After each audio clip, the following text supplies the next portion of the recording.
Oh my goodness. I almost went off the air without checking the other issues. The audio issue is me.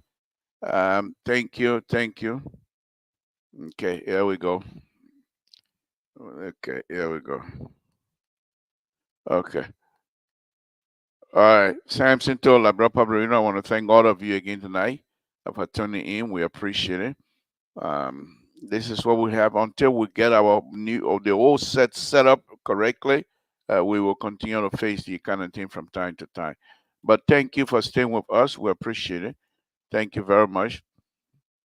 Those of you that are coming in to the platform tonight, please share this here as much as possible.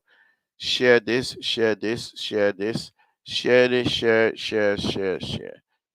Safety, safety, Lord Jesus, we want to thank you again this evening. We want to thank you for all that you do and continue to do for us. My Lord, thank you. Give us strength, give us long life.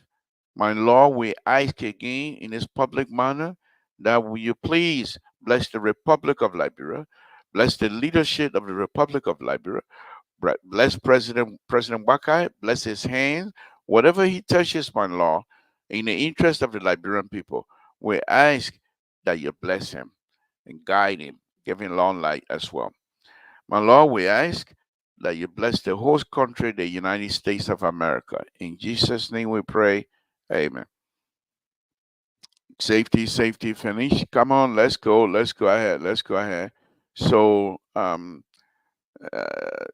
what do we have here? Okay. So again, folks, those of you that are tuning in here, we want to thank you very much for tuning again tonight on Liberian Pub Radio. We will be discussing other issue here tonight. I believe the president is back on ground. We want to thank God for safe travel. We want to thank God for the guidance of God, giving our president the opportunity to get back home again. We say thank you, President Bakai. Thank you for all that you did oversee on our behalf. We thank you very much. We appreciate it. And we say thank you. Welcome home. Welcome home, Honorable Mr. President. Welcome home. Welcome home. And we'll continue to pray that Liberia will be better honor your watch because this is what you said you were going to do. We want to thank you very much. Um, we also heard the president and other people telling us that Liberia the president and his people had a successful trip, which is quite correct. Which is quite correct. The president they have a successful trip, and we appreciate that. We appreciate that. Um, they had a successful trip with us. Sise Goya, if you have the time, join me here tonight if you can. Um, again, we say um, thank you, guys. Those of you that I send a link to, if you have the opportunity, join us. But since they don't join me, let me talk my tabata for. I got a lot of tabata I want to talk right now.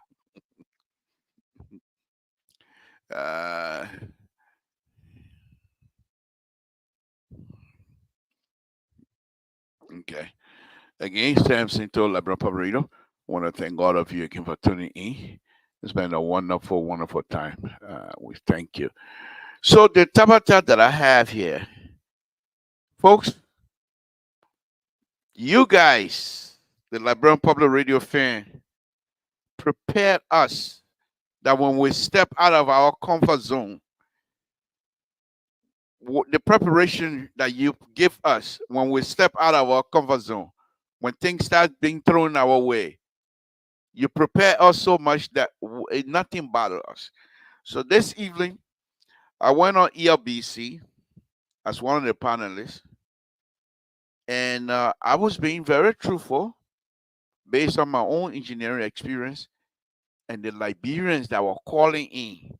Some people were calling to say they man who come from America, sitting over there in America, he said he want development, government punishing. What? I didn't say that. So I went, they don't know Blackwood.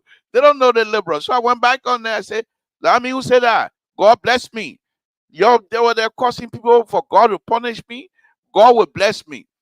But on a very serious, they said that, he said that. But on a very, very serious note, the argument, they point between they and myself, but it's difficult for them to understand. You know, a drowning man will grab on anything, straw or no straw. And this is exactly what is happening in Liberia. When the minister Destiny went for a confirmation hearing, he made some serious statement. And one of the statements that I follow, I'm not a finance person. I don't know anything about money business except for the money that I can use for myself. Okay. But he said the borrowing process, borrowing on behalf of Liberians, he said we have to be very careful, because if we don't do that and go over the limit that is set by IMF most likely going to drop us. So I made that point. They were not happy about that. The president, my understanding, made a statement. Either the president or one of his representatives made a statement that they're coming, the Chinese will come to Liberia and do an overpass by the ministerial complex and do another overpass by SKD Boulevard as they come through the Congo Town Road. So as an engineer, I'm looking at that. Okay, to do an overpass, okay, an overpass on any of the highway. First of all, you have to do a steady traffic analysis. Why? To do grade separation and overpass and what have you. There are two major examples. There are two major stuff that you have to take into consideration before you even come to that kind of decision. Number one, the traffic in the area where you want to separate a grade.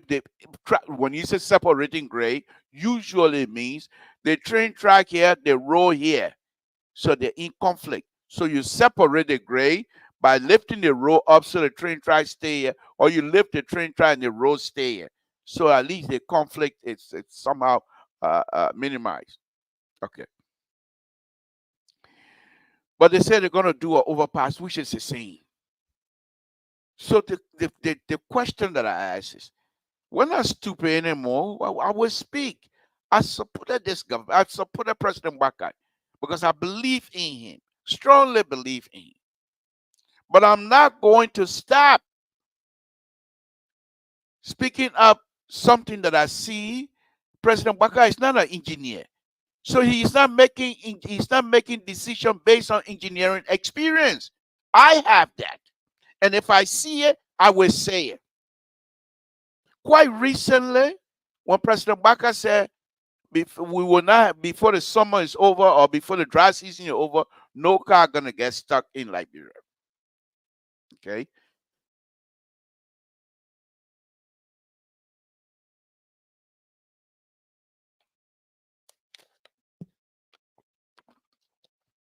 So the public works ministry took $22 million. Said they're gonna spend it on that road, on the road all over the country.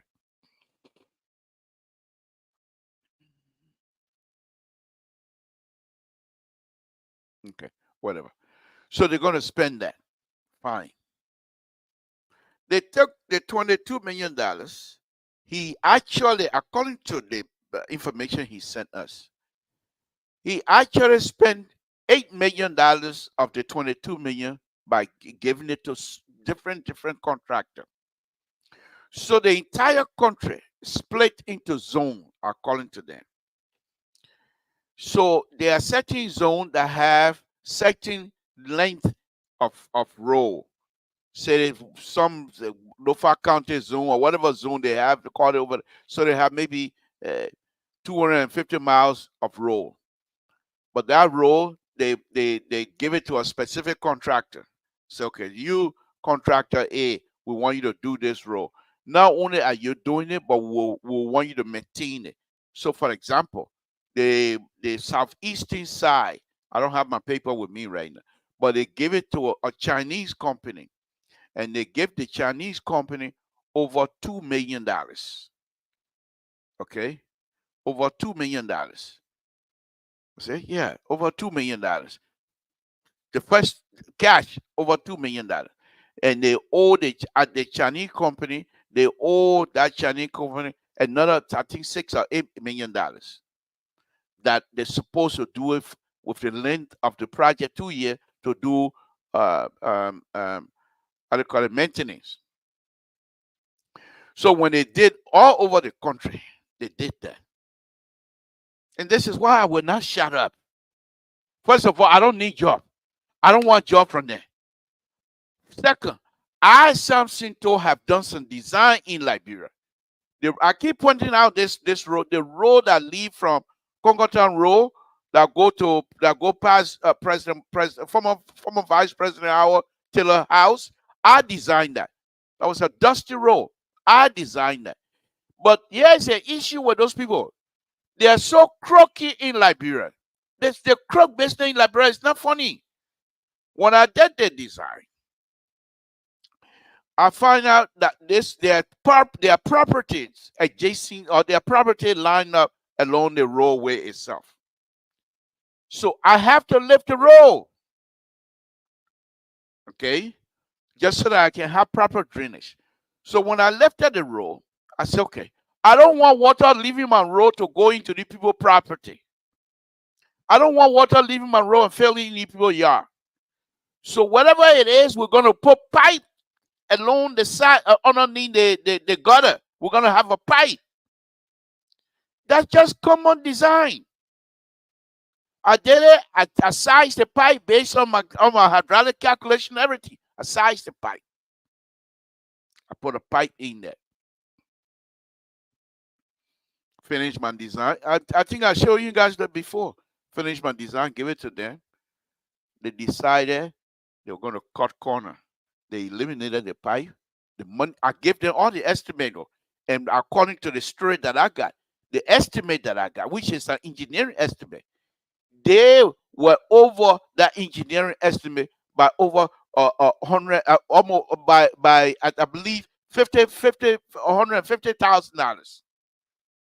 Okay, so that means my estimate that I have, the pipes, the road, everything that I give them, they have $150 more, and they awarded the contract to that person.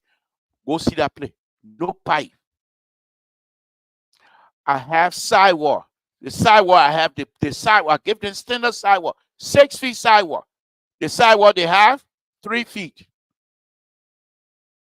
When it rains, the water going to the people property, the one I was afraid of, it happening to them. Taking corner. So if your estimate was $150,000 more than what I have, what happened to my material that I listed? Why is your money so high for over mine, but yet still you're not able to use my material that I specify? And that if kind of people can't follow, that the people can't go to the library and say, I want work for you. No, I will not do that, but I will continue to talk. I will not stop talking when it comes to these things. We will sit down here, like Sister said, we will sit behind these mic and help them. We will help. I'm feeling you. Your way, let me set my new thing up. I will spend the money. I will buy the equipment and teach. Well, not teach, but I will sit behind the microphone with what I want to purchase, and then stay and tell them how to do the road. When they said the road is going to be fixed. When the time came, I have folks over there, young people that I know that are working for public work. I know some young kids that came in.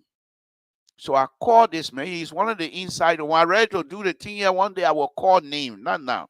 One of the big shot at public work. I know him very well. He knows me. Because when I went to Liberia, the first time I went to Liberia, well, not the first time, the time I went to Liberia some time ago, when I went to do to teach engineering design and some of the standards that need to be applied, I was there for 2 months teaching. Okay, he called me on his radio show and interviewed me. He and I, we talked for almost hour and a half. So he knows. When I went back again during the Liberian Engineer Society convention in Baga, I interviewed him. And besides that, he and I were friends on Facebook. We exchange information most of the time. So I call him. Let me. I don't see him yet. When I see him, I'll bring him up. That says they're going to be joining me. So I call him. The first thing I said, I got with me here Swedish government, before President Elin Salib left office. Swedish government. Let me bring. Okay, he's not ready. Say when you're ready, you put your thumb up, and I'll bring. Okay. Swedish government gave the Liberian, because they were spending money, so they gave the Liberian government. Blueprint. I have it here. How to repair, not feeder road, but how to repair road that are made of leather rock, what we call gravel road. But in Liberia, it's a leather rock. They tell you what you need to do, how you need to do it, so you don't have those slippy stuff. Just we there came, they sat on that paper. They were not applying it. You saw how bad the road was. When these people took that $22 million, I said, look, I told this guy, I call him. I will not call his name right now. I call him. He's big shot, but he's just like a little brother to me. And all of them, they're little brother to me. And they respect me. I respect them. So I told him, I said, look, the Swedish government left a blueprint. He said, well, that thing need to be updated. I said, yeah, even though it need to be updated. But at this stage, this is the blueprint you need to use. I gave him an example. The road that people get stuck on, the road bad. That's not the entire road. From Ganta all the way to Fishtown, that's not entire road. Those places that are really, really, but they are localized. Maybe about 60 feet or maybe 150 feet. So I told this guy, look, what you need to do. So how come now I'm not getting something again? Say now I can't hear myself. Say you can hear me? I can't hear myself. People. What happened? Maybe not too much about that. Yeah, but I can hear you. Your earset, I hearing you. Yeah, you're right. Okay, all right. So let me finish my tabata. Okay, I can hear myself again. Say now release he now take that gourd that man was sending the last time. Say take and throw away all of my stuff. But let me finish this. So I called this young man. I told him what they needed to do. No road. Oh, sister, I will call you back. What they needed to do, the road itself. When the road itself, the base of and here's a bad thing here. In the public work ministry, they have one young man there. Now I think he's a assistant minister. They call him. I will call his name. I say V. Junior. Very smart geotech. The man who will tell you this soil here, it can take this amount of weight. The man who will tell you this soil here is a bad soil. The man will tell you what soil represent and how good soils are in terms of roadway. Very good. Very good. I saw some of his work. This young man wrote a book. When I went to Liberia the last time to do a work, he was supposed to be helping us with one of the projects, and I turned that project on because of he wrote that thing, and I thought when I saw the geotech report, I said, they think maybe that copy and paste. So go ahead, it looks something like Caltran was sent out, but he did that. They have him over there. Instead of rely on him, they decided they were going to give $8 million to the company to do the road, and then the rest they will give it to them to do maintenance. What did you guys saw? You guys saw what you guys saw, the road that they grade, and it was shiny because when you grade, I call it clay. When you grade the clay, the sun shining on the clay, the thing shining all over. People were dancing all around. And I was warning them, don't dance. It's not over. These people didn't listen to me. All you had to do was the clay area. You take that area that is bad. If some of the places that was bad, they're about 6, 7 feet deep. You take the soil, that bad soil out. And you put in big rocks to bring it up. Then you put in little big rock to bring it up. Then you put in little big rock, and you keep going up until you have a mixture of rock. I mean, a rock and gravel. I mean, gravel and soil. You mix them up. You put them in there. They didn't do it. Look at it right now. People sliding all over the place. People sliding all over the country when they're going up in the country. You not see anybody dancing recently. As though it took me 6 hours to go to Grand there. It ain't fitting yet because they refuse to listen. We will sit down here and teach them. So when I went on ERBC this afternoon, I brought these things up. They started calling. The men sit down here, America, where your panelists, where they sit down here, America, you want no development? God will punish you. I said, I you say God will punish me? I'm your brother. Why you think God will punish me? So I told him, I said, God know that I've done work over there. What I'm saying, I don't say let development, but we have to do it correctly. God will not punish. So I asked God, Liberian God, to bless me, and God will bless me. But the point here, what I'm making tonight, the president is saying they're going to have a great separation. What are they, like Cecil will say, what are the data that are telling you that you need great separation? In order for you to have great separation, you have to have a conflict with pedestrian and traffic. You have to have a conflict with railroad and traffic and live traffic. Their problem over there has nothing to do with pedestrian. Their problem over there, it has to do with traffic congestion. And traffic congestion does not mean that you're going to have to do a great separation. You're doing a great separation. They got Congoton bypass that come straight to by the ministerial complex. That's a minor road. That's not major road. So when you're doing a great separation, where are you separating now? When you do the bypass so you're coming from Monroe, you take you do an overpass. When you come from Monroe, you do an overpass and go back down again. What's the point? What is the point? Because if you do an overpass to go over the road, because you have a building here, the people come here, they got to get back on the road. What are you trying to achieve? You do the same thing on how do you call it? Samuel KD Boulevard. What are you trying to achieve? What are the data that shows you that you need this separation?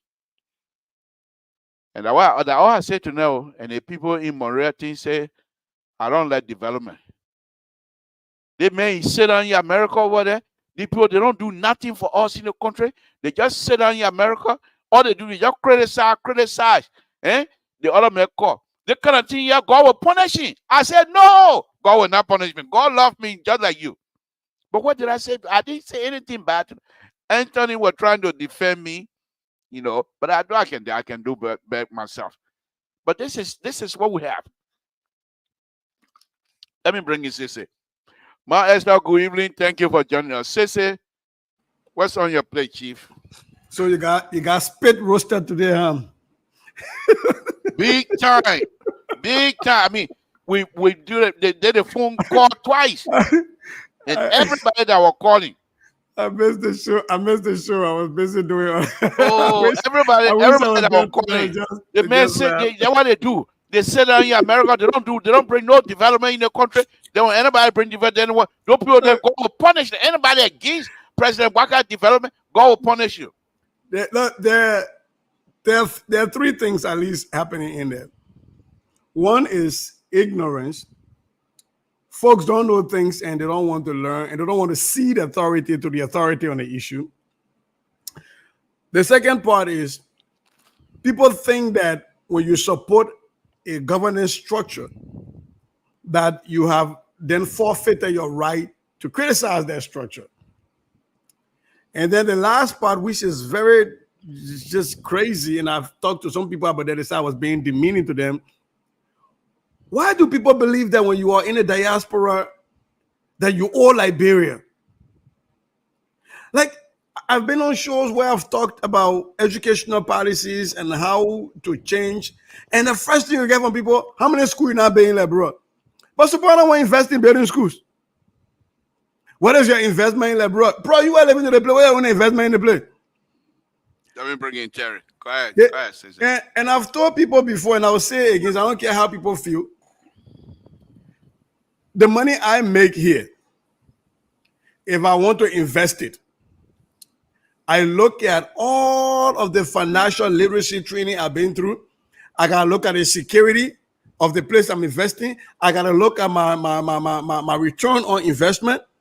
I can't just because from Liberia, so what thing? I'm gonna go build 3 schools in a place. I want to get 10 schools for what thing they just say I'll do something, or I should build 3 houses in Liberia when I only go to Liberia once every 5 years to show what. And then I hear renting in an apartment complex, somebody yelling at me every day. So people don't really, and I've told people this. When I come here and I tell you what I know, that is my contribution. Don't ask me when was the last time I sent money to Liberia. If you see my children there in the street in Liberia and they're not going to school, and I'm talking about people children not going to school, then call me and hold me accountable. Last time I checked, all my children going to school. So we can just give our own brains what we learn, and that is our contribution. So for people to usually be like, oh, what have you done for Liberia saying you're being in America? I have to say the government collecting taxes that they must have dividing it. You don't pay your taxes to me. Last time I checked, when LMA can collect money from you to clean the market, they don't give me some. So why are you blaming me for a problem? I will use that line tomorrow. But yeah, LMA, but Liberia Marketing Association collect all the money, or when they how to call it the police, the Monroe City police be collecting the wheelbarrow and beating them, putting them in the trunk. I don't get some of the money. So we are just telling you how the government should use your taxes that you are paying in order to better your life. And people always have an issue. So I shouldn't talk about Liberia issue because I haven't built schools. I shouldn't talk about Liberia issue because I haven't left my work here to go and work for charity in Liberia. That mindset, people got to forget about it. Really, it is a thing that every time you say something when you're from the diaspora, first thing they ask you, what have you done for Liberia? Me sitting here and telling you things for free that other people pay me to go and give speeches to. That's something I'm doing free for Liberia. But anyway, before I turn the fire go up, paper back. Right now, he must say we are in partnership. Send our guys say that we eating cats and dogs in Springfield. Oh. All the people that be sending that into my inbox because I told all of them, anybody that come and need with dog building for Springfield, I will send fire go up to you. He will send a balloon go out to you. Thank you. Terry, good evening. Thank you for joining us. I was just explaining. And one of the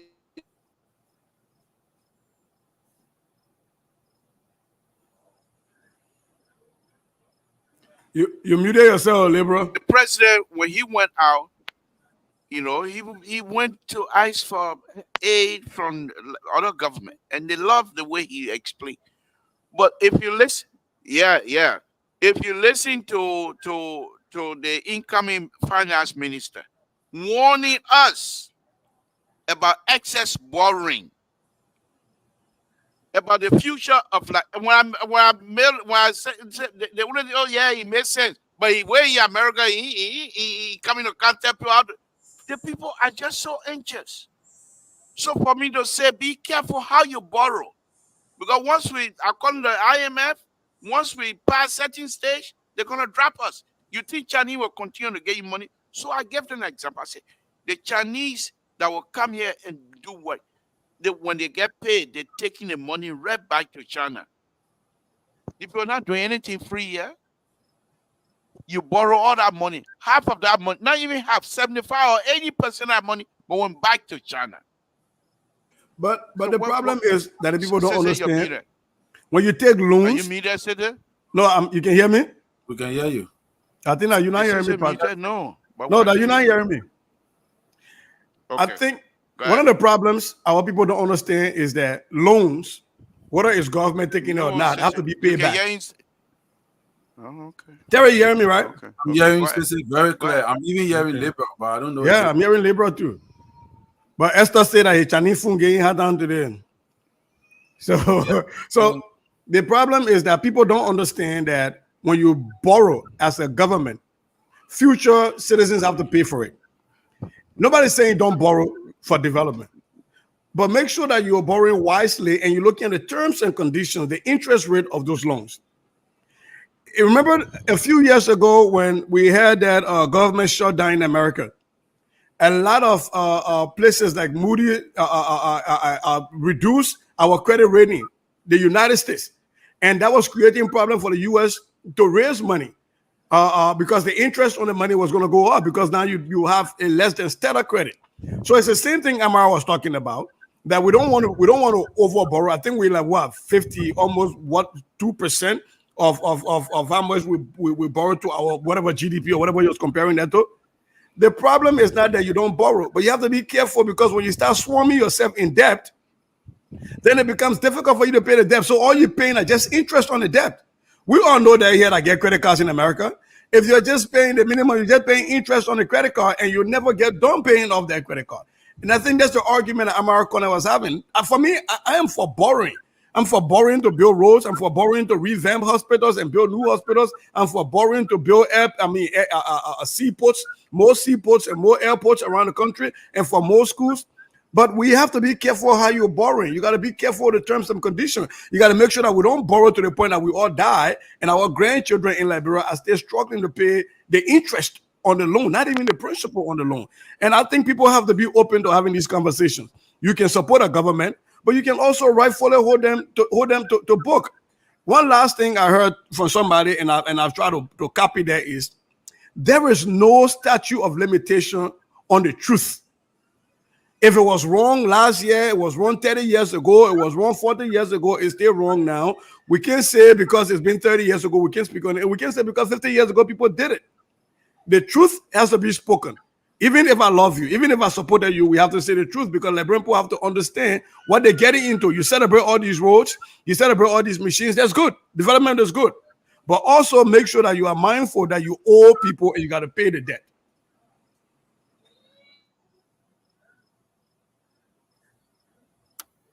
Terry, I think you just go on because I think Libra muted. So our Tabata were on. What you got for tonight? Yeah. Yeah. Thank you. Good evening to you guys, Sissy and Libra. You back, Libra? I see you. You I'm muted muted. I can see you. Go ahead, Terry. I'll take over for a little bit until you come back. So what's on your plate? What's on your Tabata plate?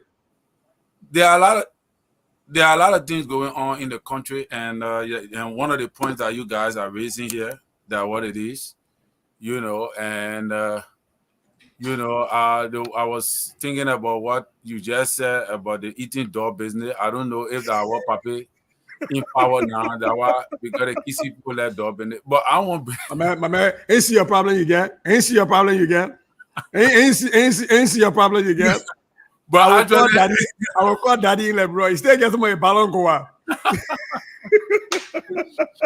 but I mean, dog stream myself and not tasted before.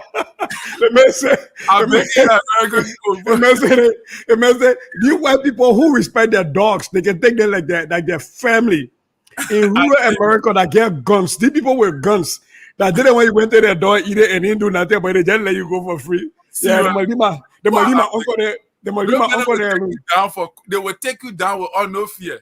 And the funny thing, next month, Lofa having a celebration in Ohio. We actually have a planned celebration for Lofa's 60th birthday in Ohio. So the barbecue will be having no play for God to see what kind of meal we get. And then man, I cat to cat are sweet meat too. But I want all the things. Move on to your tabata. Leave people. Well, I was saying, hey, Esther, how you doing? Yeah, I ate dinner. I just from eating some heavy pan butter. With my little small things about. But Yeah, Liberal will not hear you. Liberal, we can't hear anything saying. So I think you got to do something with your system. We know Yeah. Terry must not hearing ourselves here. So I think if you want to go out and come back in, then we can do that because we're not hearing you. You can cut the show, we go and come back in. Bro, not hearing you. So just text me what you're saying, Papi, so we can know. Yeah, Text me what you're saying. text it in the chat. Yeah. He said we should continue. I think, he went and bought that thing from Timu. He said he bought a thing from Timu. So, all saw package or that pack.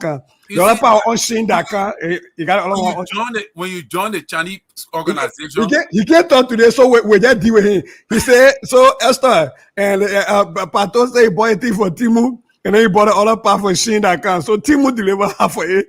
Saying we can't use, so that's why you got a problem. So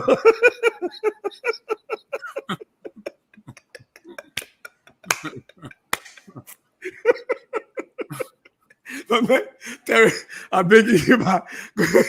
yeah, actually my attention was drawn to the ombudsman. The last time I saw the ombudsman appear in studio at what the place name the OKFM radio station.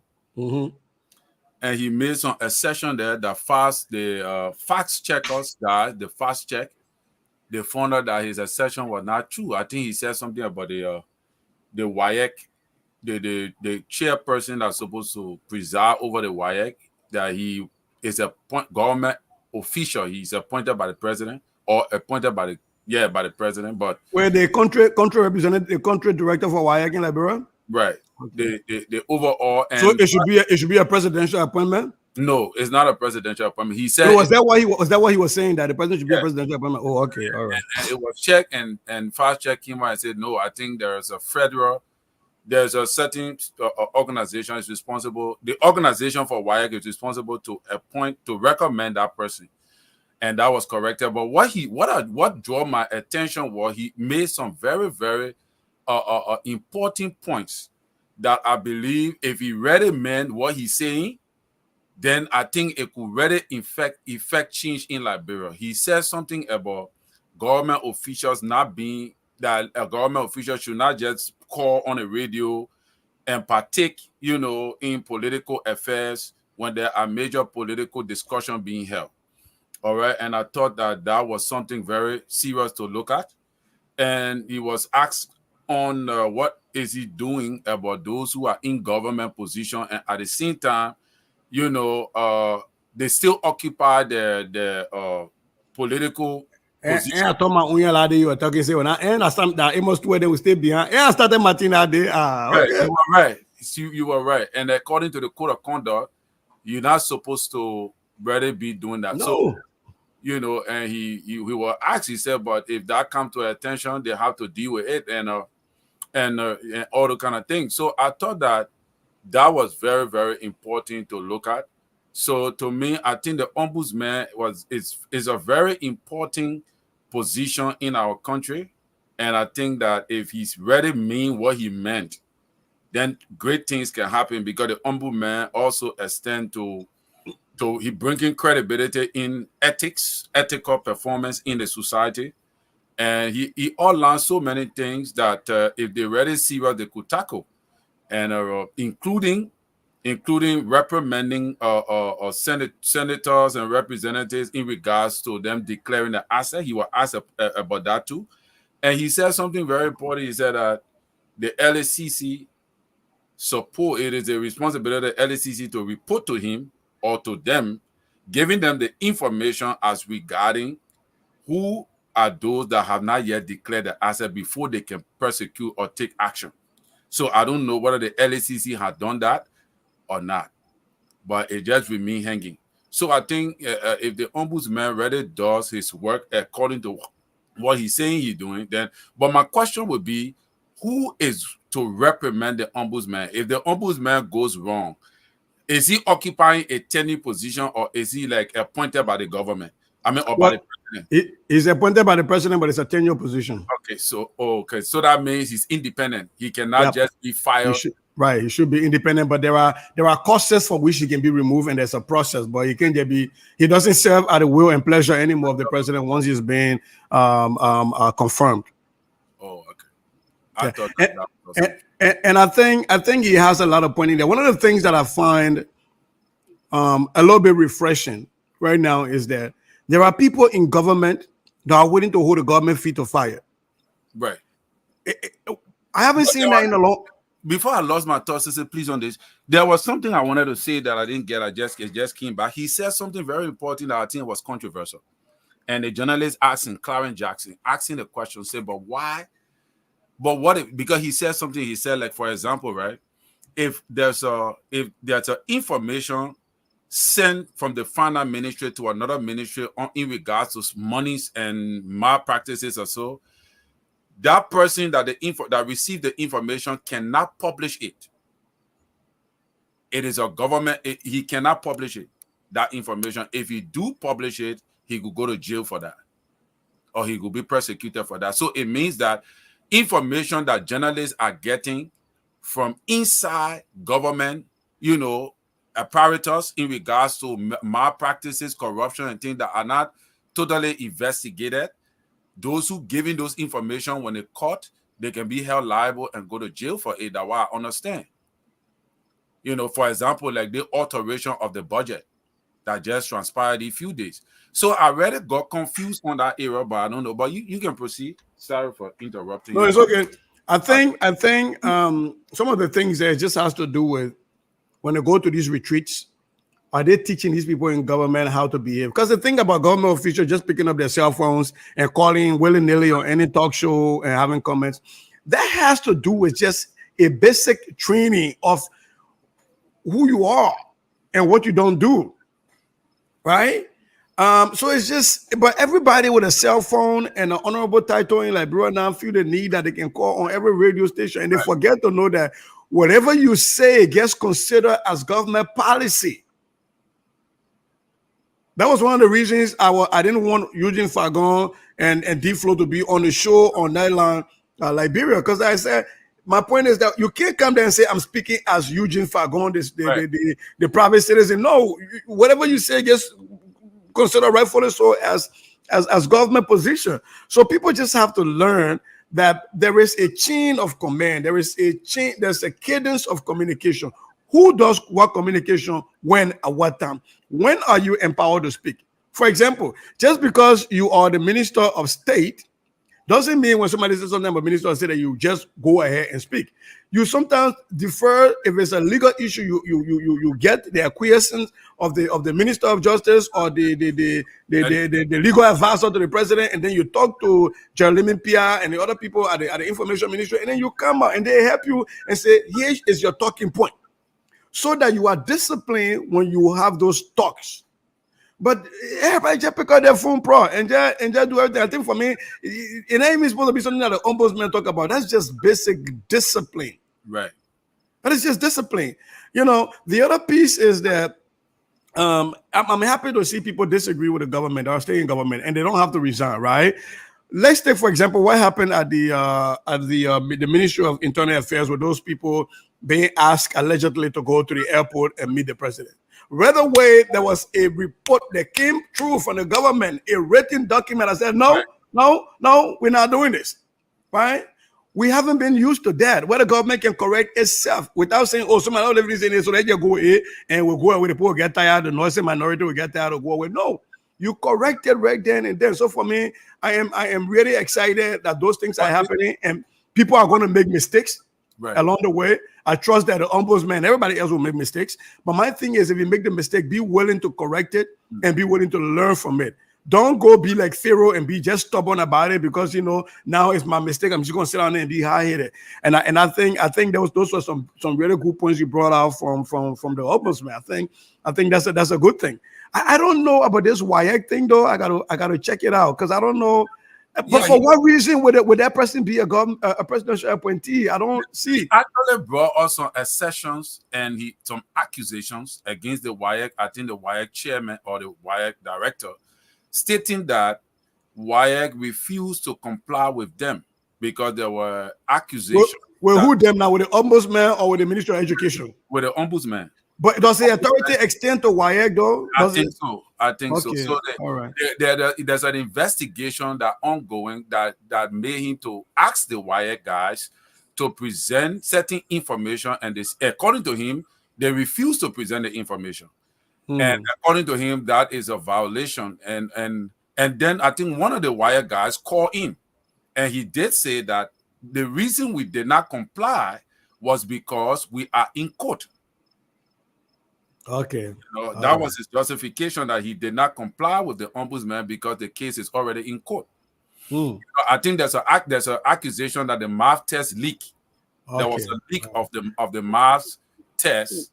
Well, yeah, I mean, but sometimes in this country too, when you are in court or when a case is in court, some people refuse to give out any other document anymore. For me, I need to learn this because this is brand new, and thank God you brought it to me. Now I got something to go and read about, because if its tentacles reaches as far as WIEC, I would be excited, but that now there's some accountability to WIEC beyond what has been there before. But I'll also be concerned that he has way too much. His plate is way too wide. I think he does, because he even talked about even reprimanding people that are involved in rips and all the kind of thing, that the ombudsman can do that to the justice ministry. Yeah. So because for me, all of those test leaks that have been happening, some when I even born here, WIEC text has always been leaking. I thought WIEC reports directly to the Ministry of Education, that education has an oversight of them. And I don't know. I need to check that. I don't want to speak on something I really don't know. But that's a good point, Terry. I think that's something that we need to review. But the Liberal is back in control, so let me hand back power over to him. Okay.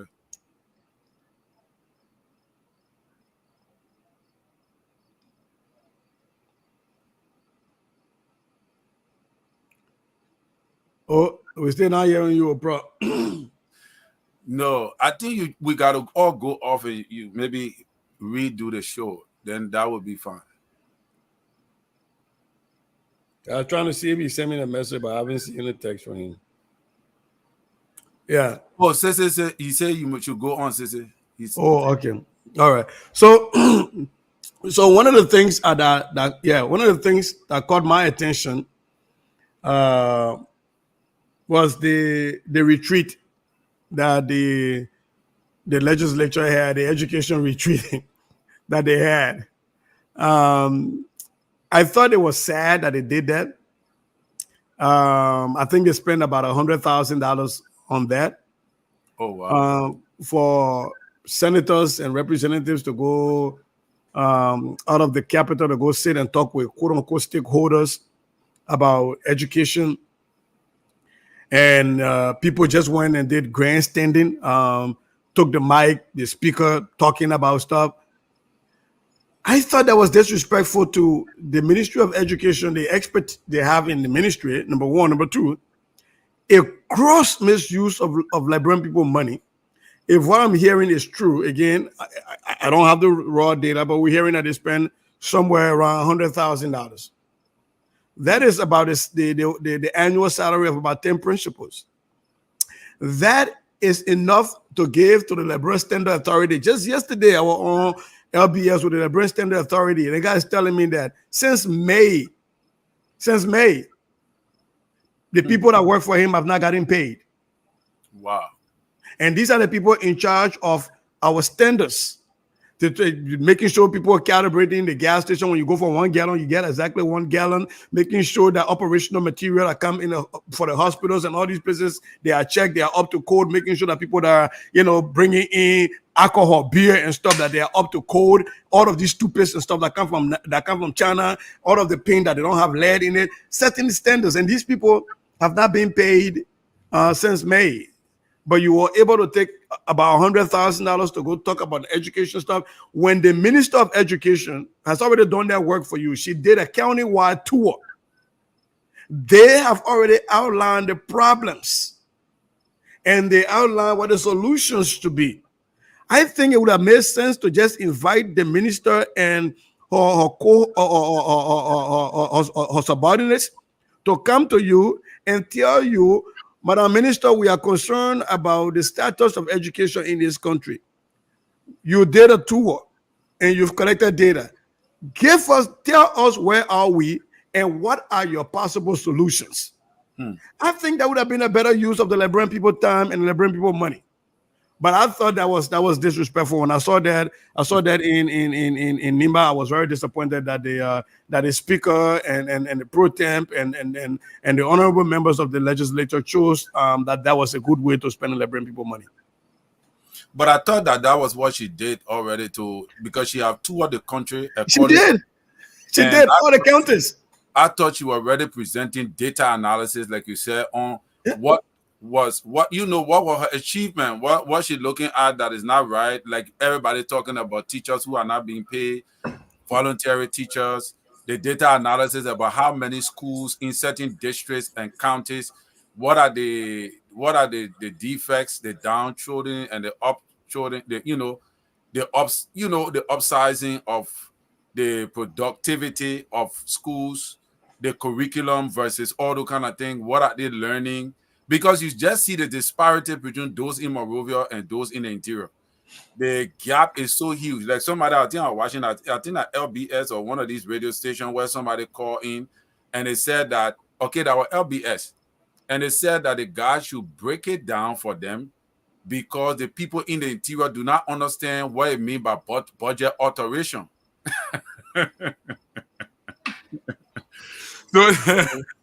So the people, they will come up and Sinatana people about to say in Loma, the news in Loma, so the book can understand it. So how would it? So bulk of the people in the country do not even know that the budget will alter. So if like the way the House is having that discussion, if they even come out to say the budget will not alter as the way they are already saying, how you think? Do you think half of the country will know that the budget, that something went wrong? Many people don't even understand what is going on. But do the people even feel the impact of the budget before they will care about whether the budget will alter or not alter? Right. So I think education is a great challenge to our people, and I think it becoming one of the major reasons why the decision we made for election is the way it is. I think, and because I have some access, and some of the things I saw is that the ministry has already done their work. Terry, they've already laid out. As a matter of fact, look at their personnel qualification. There are some people who are former police officers that have never gone to do education, but they are principals. There are people that are misplaced and they don't have the credential. They've done their work. They have the information. There are places where you don't need a new school. You just need to renovate the school that are there. There are places where you need a brand new school because the population has ballooned and those people are walking for miles to go to school. There are places where you have volunteer teachers that you can keep some of them and retrain them. And there are places where you have volunteer teachers that just got to go. Right? They have that information. That was the whole reason the honorable minister spent her entire, I would say, first 3 months touring the counties. So how then do you get a bunch of people that's supposed to be in Monrovia trying to deal with, first of all, making sure that they declare their assets? They leave that where they're supposed to do to declare. They pass to go way to Nimba County to go to take microphone just to grandstand and talk about issues.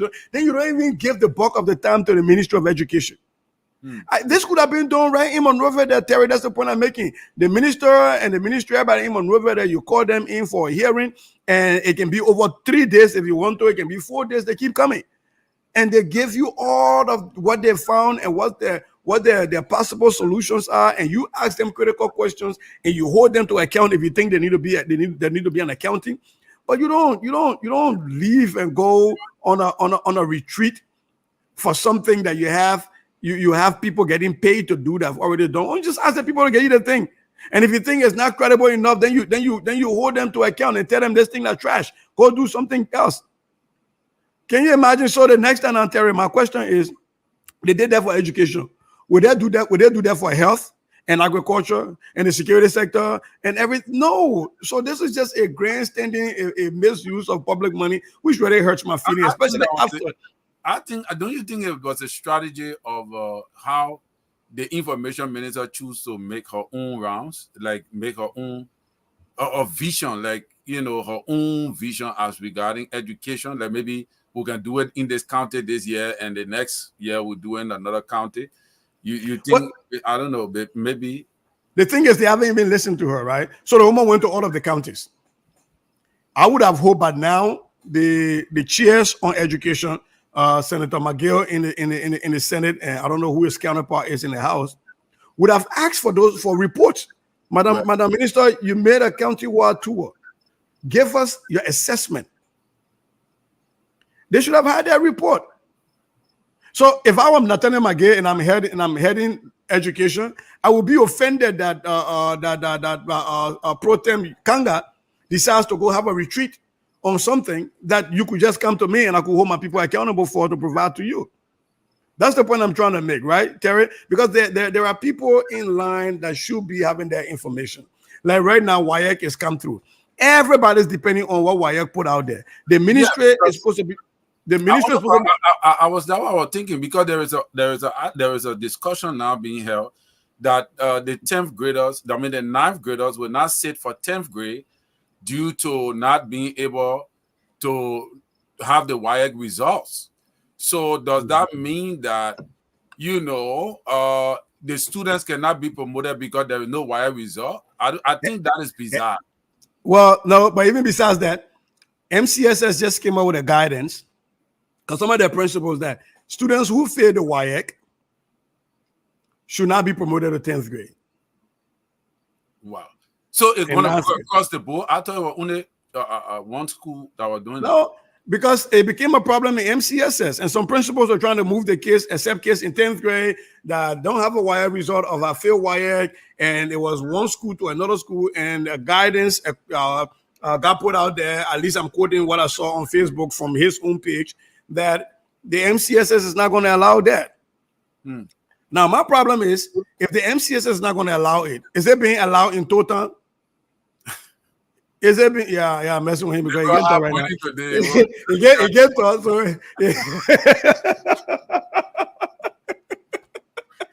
Labor the man for Lloyd King take away a whole show. I don't know how you do it. My papa was ringing the bell. In your Harry. Go catch him. And my papa I sent for him. So I sent daddy for him. So you know that I can't send a token for that Zoe Bush. Now they play hey, now working. but on a serious note, this is why stuff like this has to be a policy guidance that comes directly from the ministry. So that it covers everybody. You can't have some people will do it and some people say will not do it.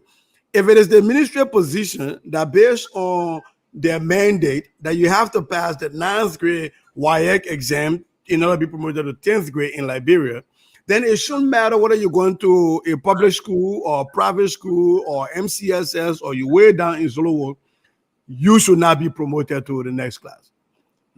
But as of now, talking to some principals, I don't think that's a guidance that they got in Lofa County. That's what I'm saying. So that's a guidance in some places, but it's not a guidance in other places. So I don't know why that makes sense. But those are some of the things that folks need to look at. WAEC exam results is out. Are our legislators going to WAEC website to look at the data there? Or are they asking the qualified people in the ministry to present to them an analysis of the data? And what is this data telling us? What do we need to do more? Come talk to us about that. But they haven't invited the Ministry of Education. Or they're behind every day that find out people for money Bennett. The money will not even know he noticed. Yes. So when was the last time they call the health minister to come and tell us about the gaps in our public health delivery system and what the health minister thinks would be good places for us to focus, and what are some of our places that are not doing so well? Where are we doing well? Where have we improved? They're not doing that. But they sit down the whole day and each other and they talk about their money billing and they move from there. And then you go have retreat for something that you're not going to. Are they going to publish a legislative finding from that retreat about the state of education in Liberia?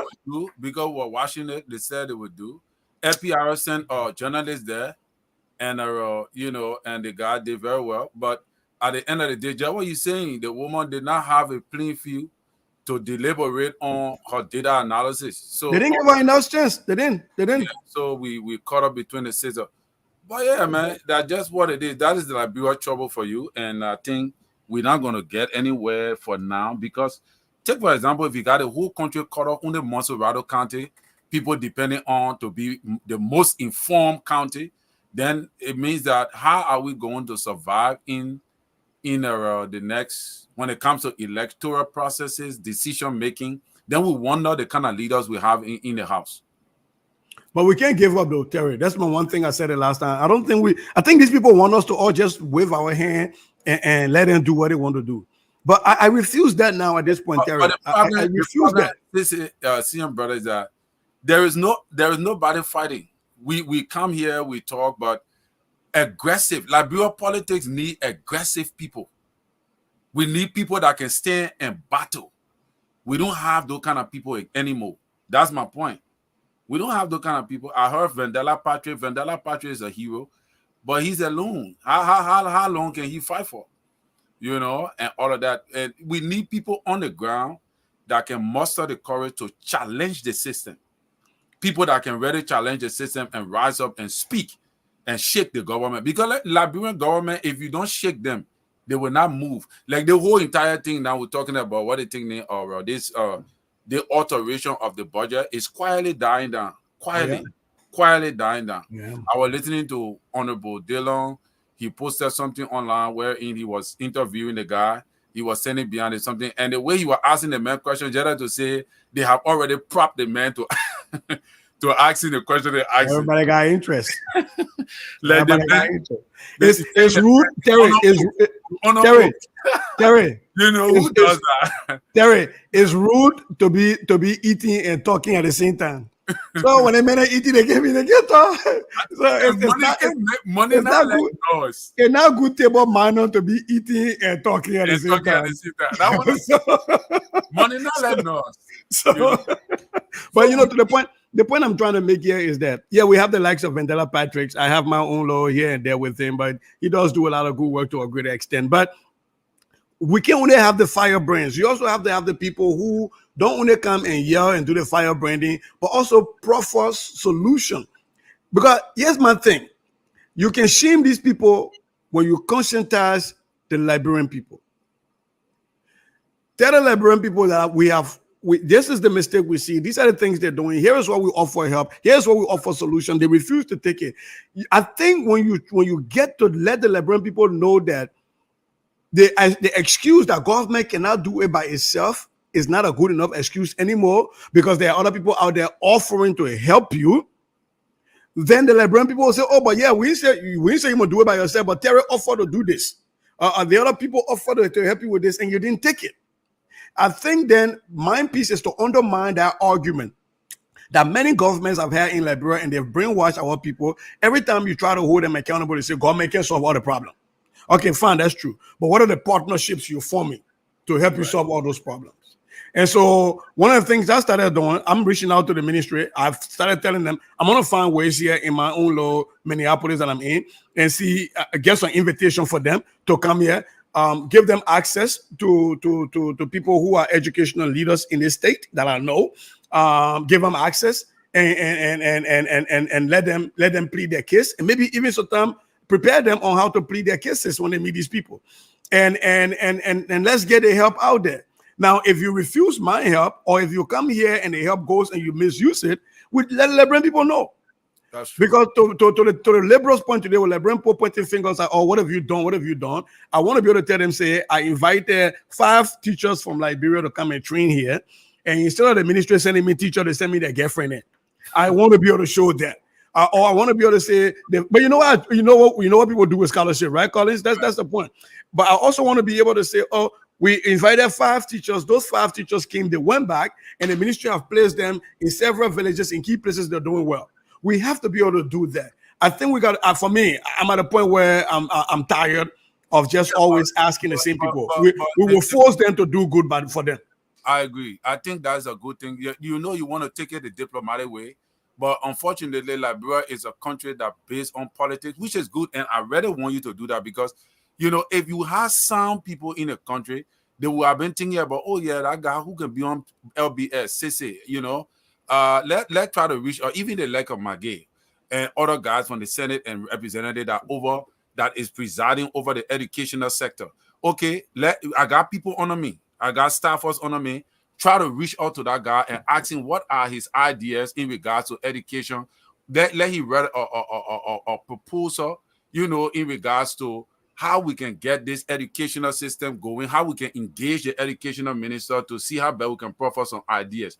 None of those things, they're not going to reach out to you because they don't want you to be involved in what they got going. That's my thing. So, because everything is political. So, but you can do your thing, you can reach out and all of that. That is how we fight and we keep fighting. But we need a robust form of advocacy, because Liberian people, they don't move easily unless you put fire on their back. That is the kind of politics that in Liberia. But fortunately for us, the internet today is widely spread. So when information are exposed, I think it can put fear in some of their minds. I think it working one way or the other. And will we continue to do it and hope that things change? I don't know, but yeah. Oh, Esther has a question on who's the moderator tonight. Esther, Mr. To is the moderator, but because of transparency, because today we produced the fresh version 1 of the audit report on Mr. So, and we also included that free beer he got in Rhode Island. We decided that the Liberal would be quiet tonight just for transparency, so it doesn't look like he getting involved and he's wrongfully getting involved in the audit process. Because this audit is transparent. We'll release the report, and a lot of you will read that report, and you will not be happy at the way the Mr. So has been running this network and some of the improprieties that we found. Some of the not so demure things that he did. In the chat session, the finger working hard. Mr. So said Liberal went for a Chinese something. So I don't know. So Esther, all of you that support Mr. So, you'll not be surprised when some of your names show up, because we have primary source. We have original information that we are going to be releasing, and it will be public information. and we don't know whether the ombudsman Liberal said whether he can also, does he extend to LPR? Yeah, I think the ombudsman extend to LPR. He can prosecute and send people to LACC. Include LPR we get.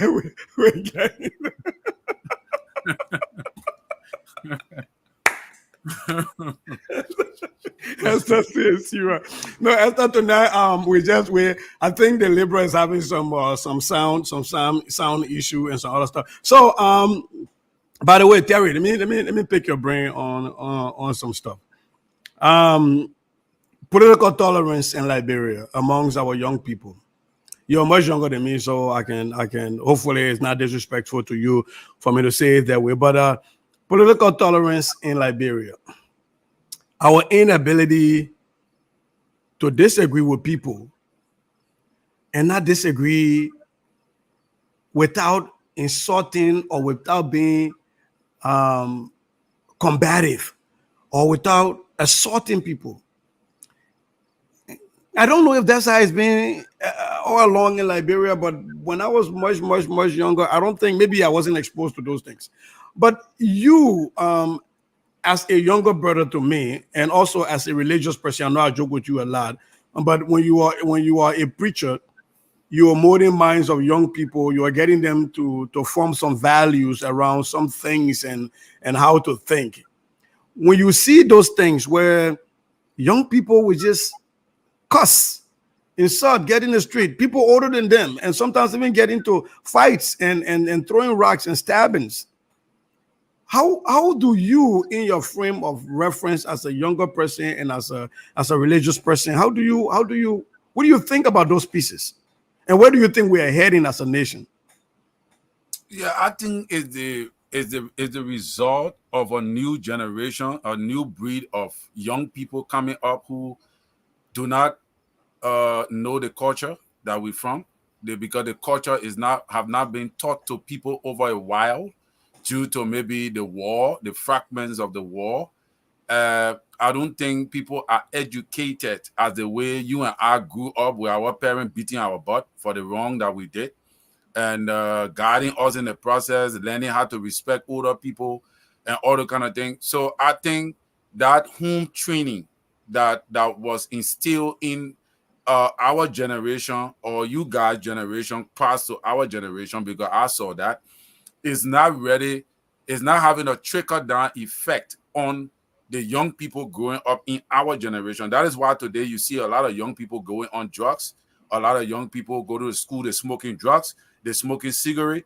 Those things were never, it never came to our mind when we were going to school, when we were kids. We used to be rude, we used to disturb classes, but we never went to that extent of smoking, and getting on drugs and all the kind of thing. It was in Liberia, but it was not on the scale that is on right now. So I think there is some level of parenting, the lack of parenting, home values that have lost over the years. Children just grew up in the way they grew up. We don't see many people really teaching and training their children as to how to live. What are the norms of the society? What is the requirement to be a young person? So based upon that, the society is just growing wild. I have seen a guy kill another guy for Chelsea game, right to Looking Down Cinema, because Chelsea lost the game and they were arguing in the video club, and the guy just pulled out a knife and stabbed him, and that was how that guy died.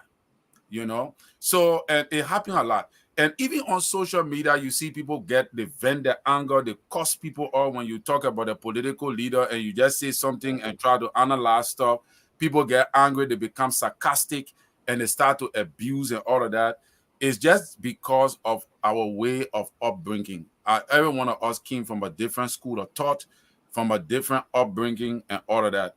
So, that is why the generation, I think, is having a traumatic,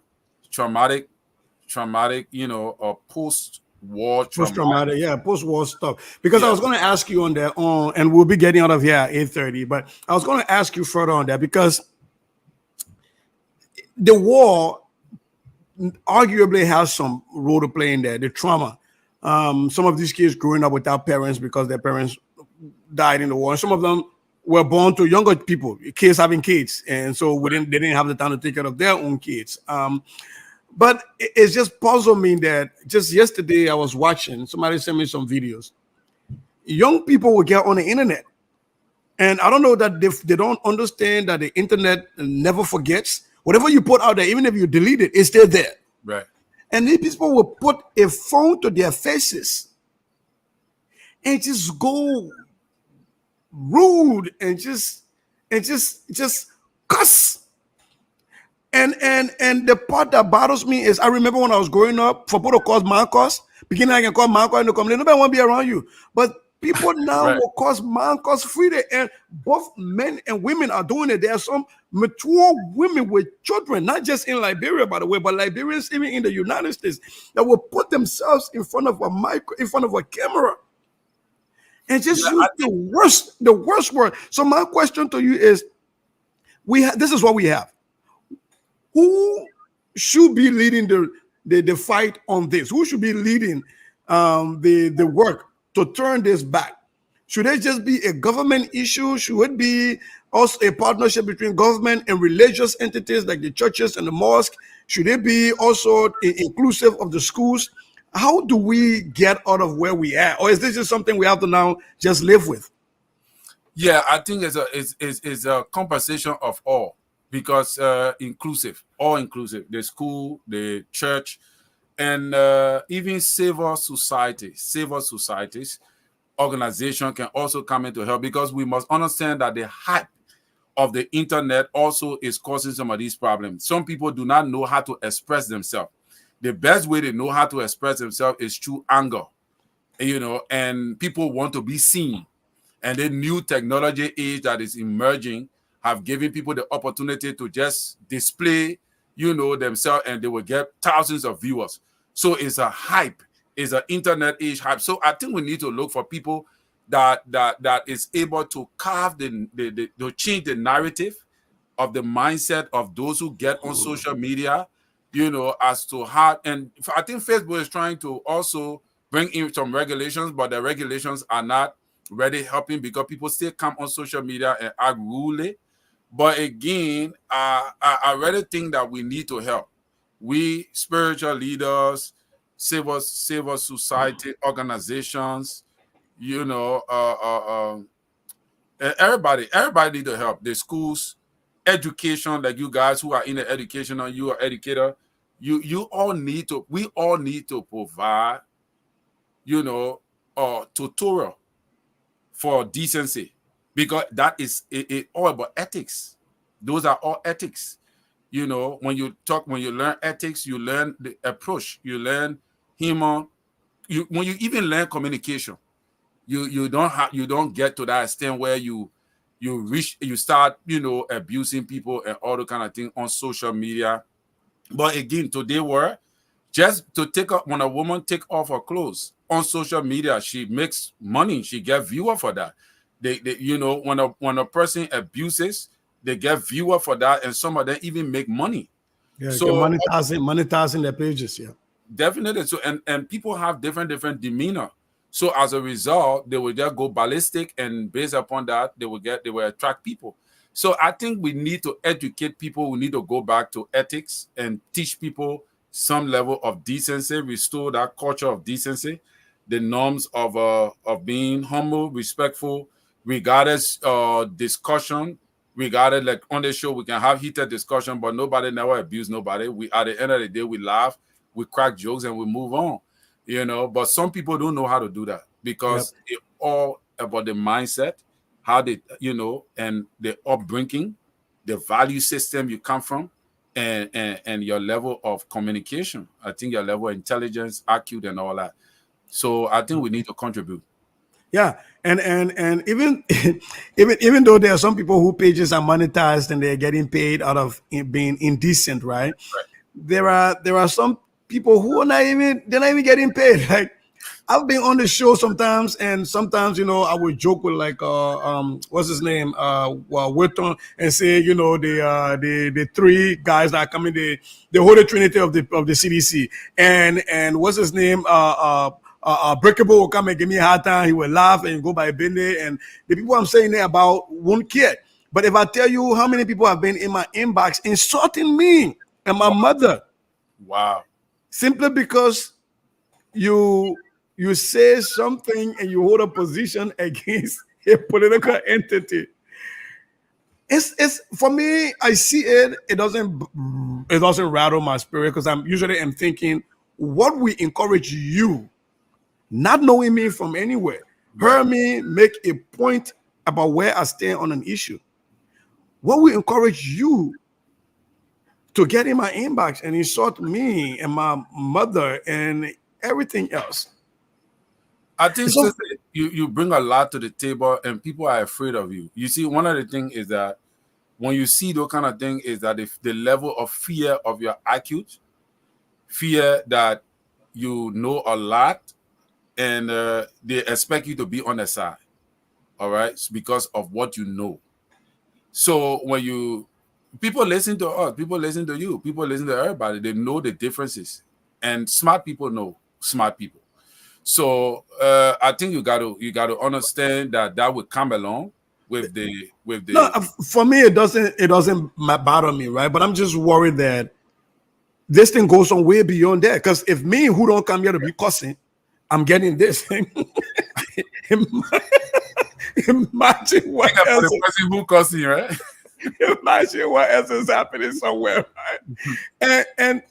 And so for me, some of the I got a written canned response that I always send and go, hey, be careful how you interact with other people. You never know where you would meet me tomorrow. And usually that's how I leave it. After you finish insulting my mother, that's just what I tell them to warn them, because you don't want for today's disagreement to close permanent doors in front of you. Right. And that's why I've been trying. Sometimes I see it that way and say, hey, you got to look at that this might close a permanent door in front of you. But it's a bigger point, though. It is a bigger thing because it happens. Sometimes you see somebody going live and it's a public servant. So sometimes Joseph Boakai is speaking or George Weah is speaking, the former president. You see people on that live just insulting. Right. They are not disagreeing with the President Weah point and preferring different point or disagreeing with President Boakai point. They just cussing, just raw cuss. It's a And mindset. sometimes it's on our platforms that are very public platforms. Let me tell you, I was riding motorbike in Liberia. When I was riding bikes to survive several years back, those guys will be on the bike. Once a car missed them or they're trying to maneuver their way between cars and they made mistake, they will right away they will abuse somebody's mother. Right? That was, in fact, up to now, all the motorcycles in Liberia, that what they can do. As most of the people, if you open a line now to call people from Liberia, you will hear, and you know who can support them?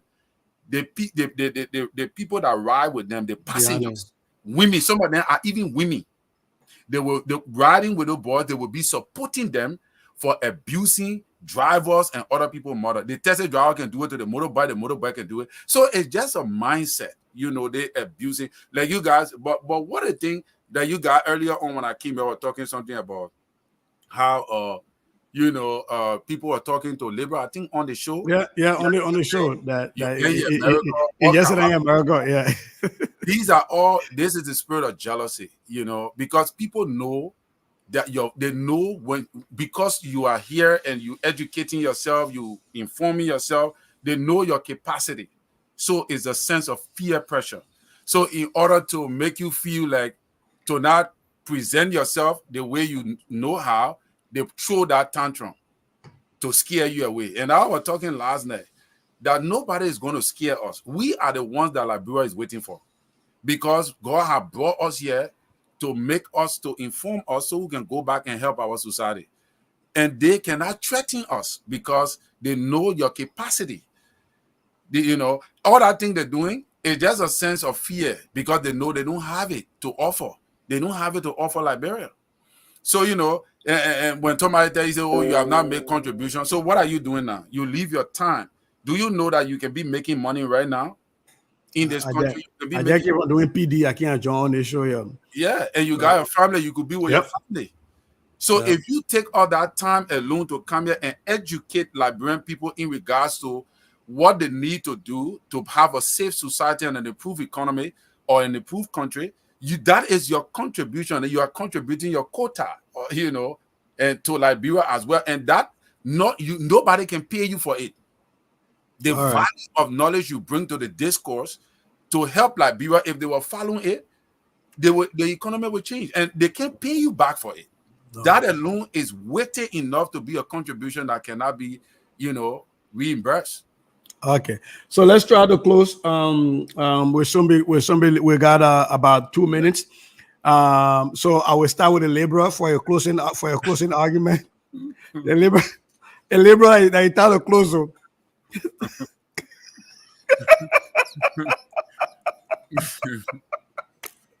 Laborer, they know that they post something in your deal. A liberal has his party comment before we go to Terry. The liberal has the shortest party comment tonight. So I hope you're not behind anything. So I hope you're not behind anything.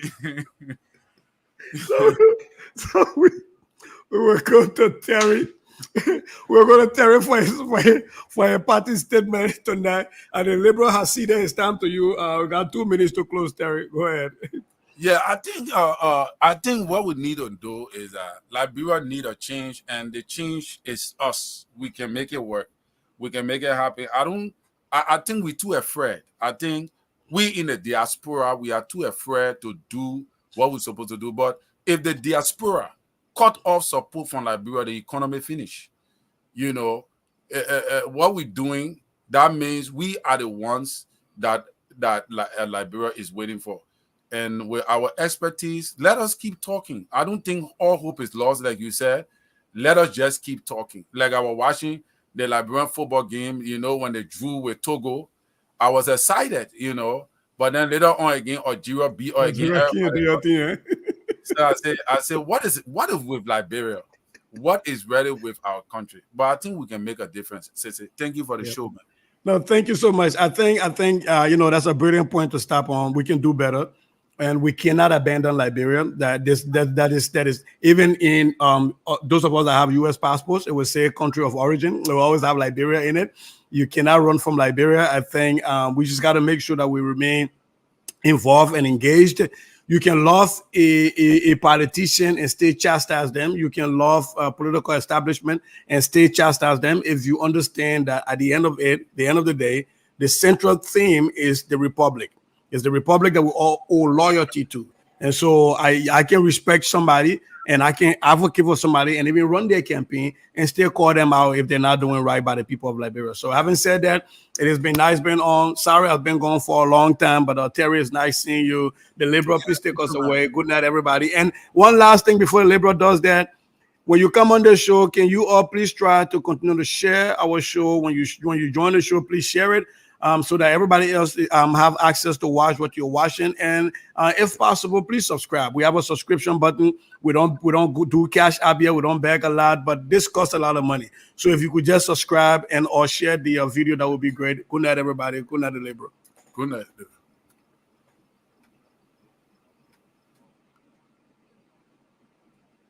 Oh, I gotta.